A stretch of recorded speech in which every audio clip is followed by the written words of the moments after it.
नमस्कार, आवाज समाचार में आपका स्वागत है। मैं हूं मनोज श्रीवास्तव। शुरुआत करते हैं हेडलाइंस से। 2 साल बाद स्मॉल सेविंग स्कीम्स की ब्याज दरों में हुआ बदलाव। 2 साल की स्कीम पर ब्याज दर 5.5% से बढ़कर 5.7%। सीनियर सिटीजन, किसान विकास पत्र और मंथली इनकम प्लान की भी दरें बढ़ी। अबॉर्शन पर सुप्रीम कोर्ट का ऐतिहासिक फैसला, कहा विवाहित और अविवाहित सभी महिलाओं को सुरक्षित अबॉर्शन का है हक। राजस्थान में मचे घमासान पर अशोक गहलोत ने सोनिया गांधी से माफी मांगी। बोले, नहीं लड़ूंगा अध्यक्ष पद का चुनाव। सीएम पर सोनिया लेंगी फैसला। दिग्विजय कल भरेंगे पर्चा। 2 दिन के दौरे पर गुजरात में प्रधानमंत्री मोदी 34,000 करोड़ रुपए से अधिक की परियोजनाओं का किया शिलान्यास। कल गांधीनगर मुंबई सेंट्रल वंदे भारत को दिखाएंगे हरी झंडी। मजबूत ग्लोबल संकेतों के बावजूद बाजार ऊपरी स्तरों से गिरा। आईटी, एनर्जी, बैंकिंग शेयरों में बिकवाली, लेकिन फार्मा, एफएमसीजी, रियल्टी में खरीदारी। सेंसेक्स 188, निफ्टी 41 पॉइंट गिरकर बंद। अमेरिकी मैगजीन टाइम 100 नेक्स्ट लिस्ट में शुमार हुए रिलायंस जियो के chairman Akash Ambani 100 rising star category में शामिल होने वाले इकलौते भारतीय।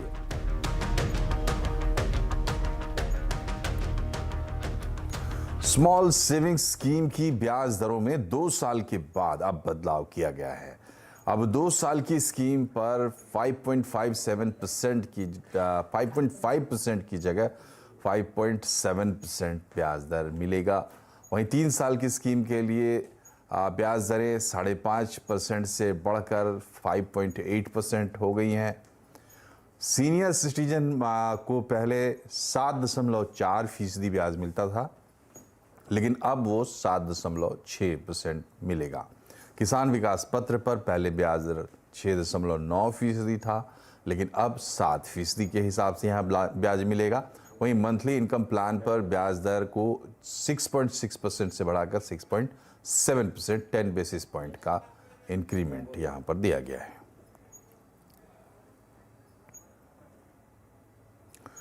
सुप्रीम कोर्ट ने आज अबॉर्शन को लेकर बड़ा फैसला दिया है। अब अविवाहित और शादीशुदा महिलाओं के अबॉर्शन से संबंधित अधिकार एक जैसे होंगे। अब कोई भी महिला 24 हफ्ते तक की प्रेगनेंसी को अबॉर्ट करवा सकेगी।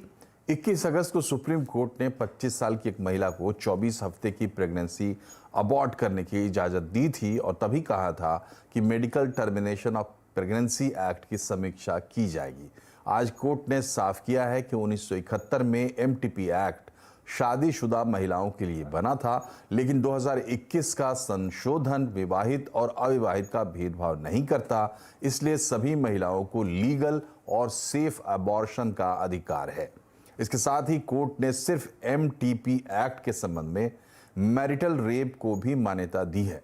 कोर्ट ने कहा है कि यह संभव है कि शादीशुदा महिला अपनी मर्जी के बिना भी प्रेग्नेंट हो जाए। ऐसे में अबॉर्शन से संबंधित उसके अधिकार सेक्सुअल असॉल्ट या रेप सर्वाइवर की तरह ही होने चाहिए। और सुप्रीम कोर्ट के इस ऐतिहासिक फैसले को सुप्रीम कोर्ट के वकील और संविधान एक्सपर्ट विराग गुप्ता ने काफी प्रोग्रेसिव और क्रांतिकारी बताया। सुप्रीम कोर्ट का जो फैसला है, निचले स्तर पर, जिला स्तर पर, प्रशासनिक स्तर पर जो डॉक्टर, जो लोग इसका फैसला करते हैं, वो इसकी समझ कैसे रखते हैं। दूसरा कि हमने 66A के मामले में देखा जिस तरीके से सुप्रीम कोर्ट के फैसले के बावजूद पुलिस अधिकारी दुरुपयोग कर रहे थे, उससे एक बड़ी बात ये सामने आई कि सुप्रीम कोर्ट के फैसले के अनुसार कानून की किताबों में बदलाव करने की जरूरत है, जिससे कि इंटरप्रिटेशन की गुंजाइश नहीं रहे। तीसरी सबसे बड़ी बात कि यह व्यक्तिगत मामला था, एक नॉर्थ ईस्ट की लड़की का मामला था और ऐसा मामला पीआईएल का नहीं मामला था। तो व्यक्तिगत मामलों में सुप्रीम कोर्ट के फैसले क्या संविधान के अनुच्छेद 141 के तहत पूरे देश में कानून माने जाएंगे? मैं समझता हूं कि इसमें एक विवाद और संशय की स्थिति है। कांग्रेस में अध्यक्ष पद के चुनाव से पहले राजस्थान का रण थमने का नाम नहीं ले रहा है। आज राजस्थान के मुख्यमंत्री अशोक गहलोत ने दिल्ली में कांग्रेस की अंतरिम अध्यक्ष सोनिया गांधी से मुलाकात की। गहलोत ने राजस्थान में हुए घटनाक्रम के लिए सोनिया गांधी से माफी मांगी। मुलाकात के बाद गहलोत ने साफ कर दिया कि वो अब कांग्रेस अध्यक्ष पद का चुनाव नहीं लड़ेंगे। जो घटना हुई परसों के रोज 2 दिन पहले, वो घटना इतना हिला के रख दिया हम सबको। मुझे जो दुख है वो मैं जान सकता हूँ, क्योंकि पूरे देश में मैसेज चला गया जैसे मैं मुख्यमंत्री बना जाना चाहता हूँ, इसलिए सब कुछ हो रहा है। मैंने सोनिया जी से भी सॉरी फील किया है, माफ़ी मांगी है, तो मैंने तय किया है अब मैं इस माहौल के अंदर चुनाव नहीं लड़ूंगा, ये मेरा फैसला है। इससे पहले दिग्विजय सिंह आज नामांकन पत्र लेने कांग्रेस दफ्तर पहुंचे। इस दौरान उन्होंने कहा कि वो कल अपना नामांकन दाखिल करेंगे। मैं आज अपना नामांकन फॉर्म लेने आया हूं और संभवतः कल भरूंगा। धन्यवाद। और कांग्रेस के ताज़ा डेवलपमेंट पर बात करते हैं, हमारे साथ पल्लवी है। पल्लवी, ये बताइए कि ये पूरा मामला सुलझने का ऐसा लग रहा था कि सब कुछ कांग्रेस में सुलझने की तरफ जा रहा है, अध्यक्ष भी बन जाएंगे, राहुल गांधी भी यात्रा पर हैं, लेकिन अब तो सब कुछ बिल्कुल गड़बड़ होता दिख रहा है। राजस्थान का क्या होगा, और जो ऊपर कांग्रेस अध्यक्ष का पूरा मामला और कांग्रेस में नेतृत्व का पूरा मामला, ये सब कैसे किस दिशा में बढ़ रहा है? देखिए, कांग्रेस पार्टी का और सोनिया गांधी का खास तौर पे एक प्लान था कि अशोक गहलोत बन जाएंगे अध्यक्ष और राजस्थान के मुख्यमंत्री बन जाएंगे सचिन पायलट, लेकिन ये हो ना सका। अब प्रॉब्लम ये है कि अशोक गहलोत भले ही अध्यक्ष पद के चुनाव से बाहर निकल गए हों, लेकिन ये सवाल अभी भी उठ रहा है कि क्या वो मुख्यमंत्री बने रहेंगे।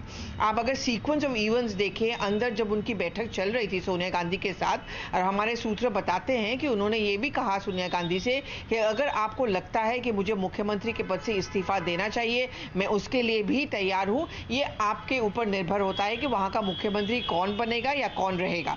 बाहर वो आते हैं, वो ऐसा ही कुछ कहते हैं। दूसरी बात यह है कि केसी वेणुगोपाल करीब 1 घंटा पहले ये बात कहते हैं कि 1-2 दिन में फैसला हो जाएगा कि राजस्थान का मुख्यमंत्री कौन रहेगा। सचिन पायलट भी आस लगाए बैठे हुए हैं यहाँ पे, उनकी एक मुलाकात भी होनी है सोनिया गांधी के साथ, और उनका मानना यह है कि जो मुझे इतने दिनों से आश्वासन दिया गया कि मैं मुख्यमंत्री बनूंगा, उस आश्वासन का क्या होगा।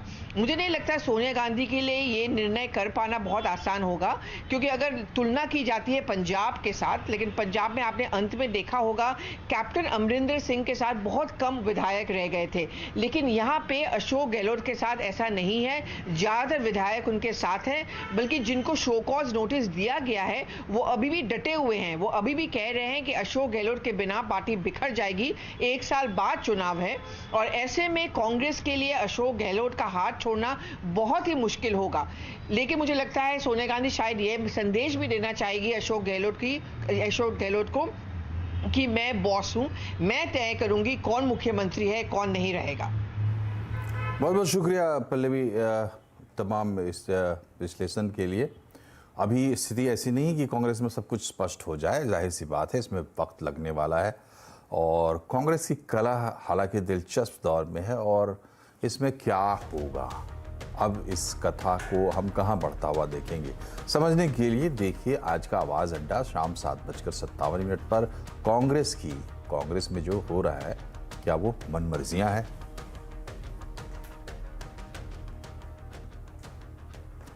मजबूत विदेशी संकेतों के बावजूद आज भी बाजार गिरकर बंद हुआ। सितंबर एक्सपायरी के दिन ऊपरी स्तरों से बाजार फिसल गया। आईटी, एनर्जी, बैंकिंग शेयरों में बिकवाली रही।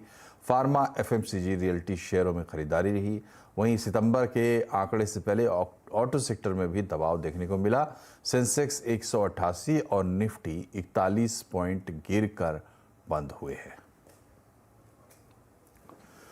और दुनिया की नामचीन टाइम मैगजीन ने विश्व के उन 100 उभरते सितारों की लिस्ट जारी की है जिन्होंने कारोबार, एंटरटेनमेंट, स्पोर्ट्स, राजनीति जैसे क्षेत्रों में बड़ी सफलता हासिल की है। टाइम 100 नेक्स्ट की इस लिस्ट में सिर्फ एक भारतीय का नाम है, और वो है रिलायंस जियो के chairman Akash Ambani. Leaders category में चुने गए आकाश अंबानी के बारे में टाइम मैगजीन का कहना है कि बहुत ही कम उम्र में उन्होंने बिजनेस की दुनिया में अपनी अलग पहचान बनाई है। टाइम मैगजीन हर साल टाइम 100 नेक्स्ट की लिस्ट जारी करता है। इस लिस्ट में 100 उभरते सितारों को जगह दी जाती है।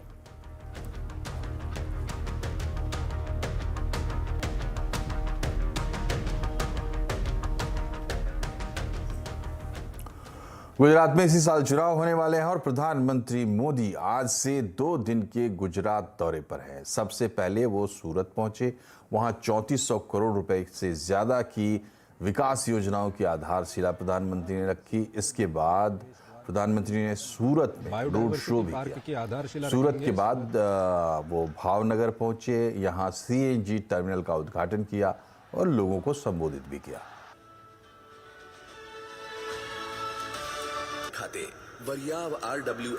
और ये आप देख रहे हैं सीधी तस्वीरें प्रधानमंत्री मोदी की।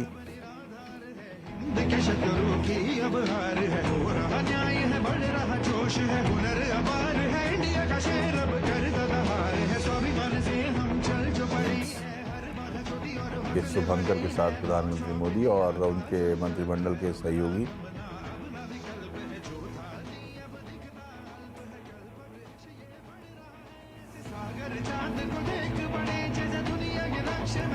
और ये 36वें नेशनल गेम्स की लॉन्चिंग का मौका है शुभंकर की।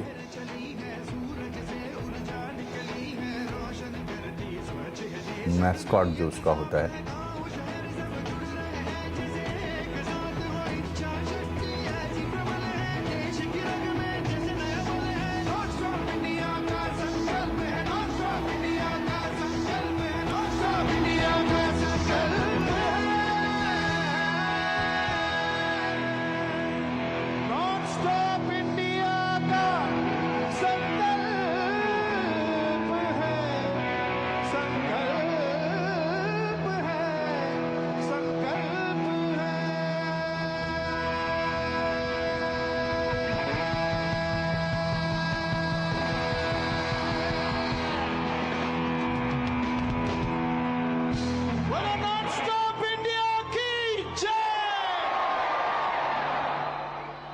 माननीय प्रधानमंत्री श्री नरेंद्र मोदी जी, आपका हम आदरपूर्वक स्वागत करते हैं।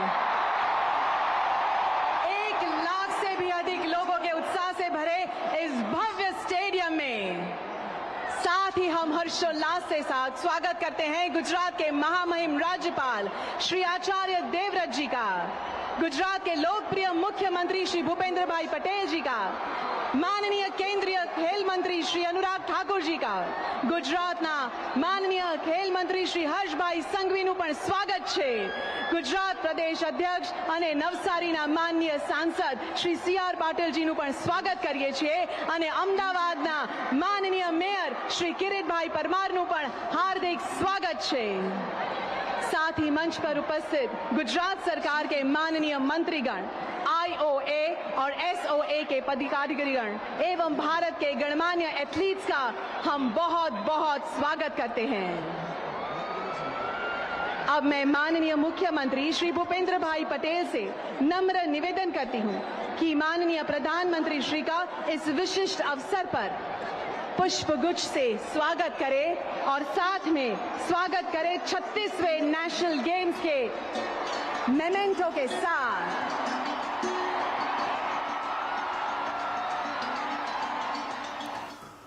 तो 12 अक्टूबर तक चलने वाले नेशनल गेम्स का उद्घाटन आप देख रहे थे।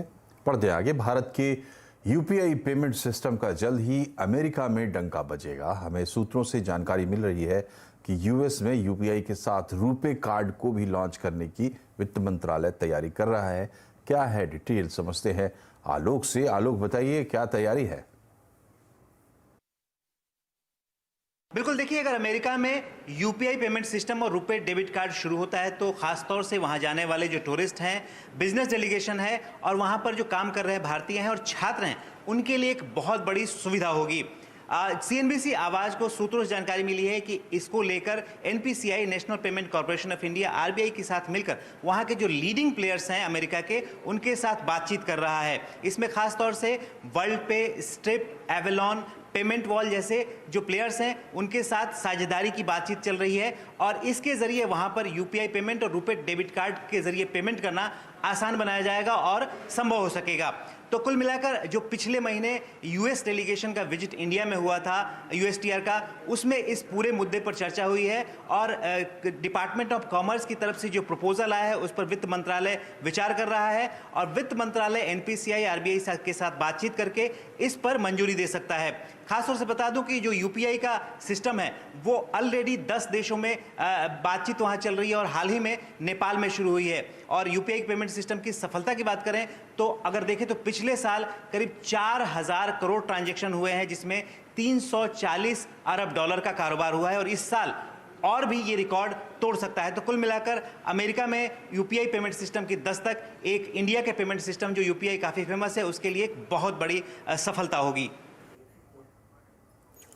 बहुत शुक्रिया आलोक। और नवरात्रि का मौका है तो आप ब्रेक के बाद आपको दिखाएंगे गरबा रास। बने रहिए हमारे साथ।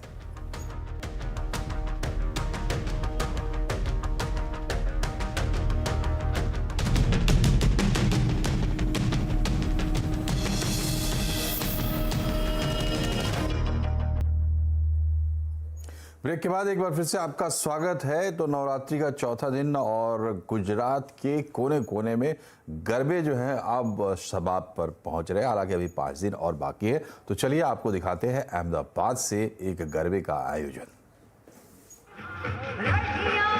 अहमदाबाद समेत पूरे गुजरात में इस वक्त गरबे की धूम है। आप देखिए पूरा ग्राउंड है वो खचाखच भरा हुआ है और खेलैया का जोश है वो हाई है, क्योंकि लगातार 3 साल बाद अब लोगों को डांडिया और गरबा खेलने का मौका मिला है। आइए हम कुछ खेलैया से बात करते हैं कि उनका जोश कैसा है।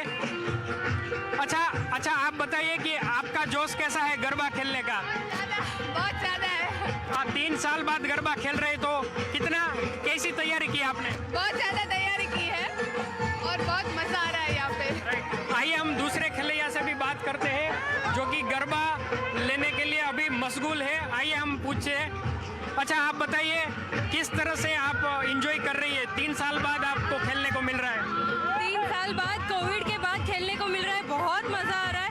इस बार जल्दी पास बुक हो गए, दैट इज शॉकिंग। बहुत मजा आ रही है। पर अच्छा इसी ग्राउंड में आते हैं कि अलग अलग जगह जाते हैं? रोज अलग जगह जाते हैं, अलग एटमॉस्फेयर, अलग लोग, मजा आती है। बिल्कुल, मैं कैमरामैन को बोलूंगा कि देखिए किस तरह से सुंदर कपड़ों में सभी खेलैया सज है और ताल कदम कैसे मिला रहे हैं। जैसे ही वहां से गुजराती गीत आता है उसी तरह से वो सारे स्टेप लेते हैं। महीनों पहले वो तैयारी करते हैं। तो कुल मिलाकर हम कह सकते हैं कि इस नवरात्रि सुपर हिट है और खेलैयाओं का जोश हाई है। केतन जोशी, अहमदाबाद। तो ये देखिए आपने अहमदाबाद के गरबे की झलक और अब आपको लेकर चलते हैं मुंबई के पास डोंबिवली का गरबा दिखाने। और इसी के साथ हमें दीजिए इजाजत। नमस्कार।